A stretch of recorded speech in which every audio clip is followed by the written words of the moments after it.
Voici à présent une étonnante collection qui retrace l'histoire de l'Amérique noire entre 1840 et 1940.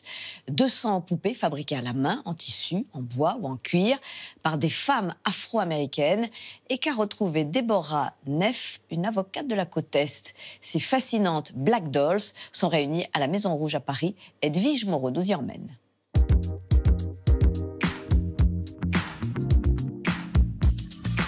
La Maison Rouge à Paris présente actuellement une collection inédite. Près de 200 poupées américaines uniques et méconnues, les Black Dolls. À l'époque où naissent ces poupées, c'est une tradition américaine et africaine-américaine de faire des poupées à la maison. De faire des poupées en tissu, avec les ressources dont on dispose à la maison. À des époques où sévissent encore l'esclavage puis la ségrégation, ces poupées témoignent d'une histoire intime, culturelle et politique. On sent qu'elles ont été faites à la main, qu'il y a un message derrière, c'est pas juste des poupées, c'est porteur de quelque chose, quoi. Clairement, elle raconte une société non seulement binaire, duelle, où en fait les races, j'emploie le vocabulaire de l'époque, ne peuvent absolument pas se mélanger. Il y a des poupées qui sont par ici qui sont doubles. Il y a d'un côté la poupée à peau blanche et de l'autre côté la poupée à peau noire. Du point de vue de l'enfant blanc, eh bien, il y a cette dualité maternelle, il y a la maman blanche et la nounou noire.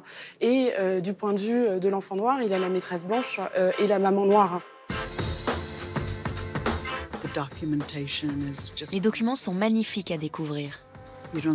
On n'a pas l'occasion de voir ça souvent. Je pense que c'est pertinent et exceptionnel. Leur diversité frappe énormément et c'est vrai qu'elle n'était pas, cette diversité en fait elle n'existe pas dans les autres communautés, dans les autres poupées de l'époque. On voit effectivement apparaître des hommes âgés, des femmes âgées, des adolescentes, des garçons de 5 ans vêtus à la mode de l'époque, des nourrissons en lange. Et donc tout d'un coup en fait cet ensemble de poupées est une sorte de peuple qui manque, de peuple qui revient et qui montre la diversité infinie, y compris en classe sociale, en termes de classe sociale, des Africains américains sur la période.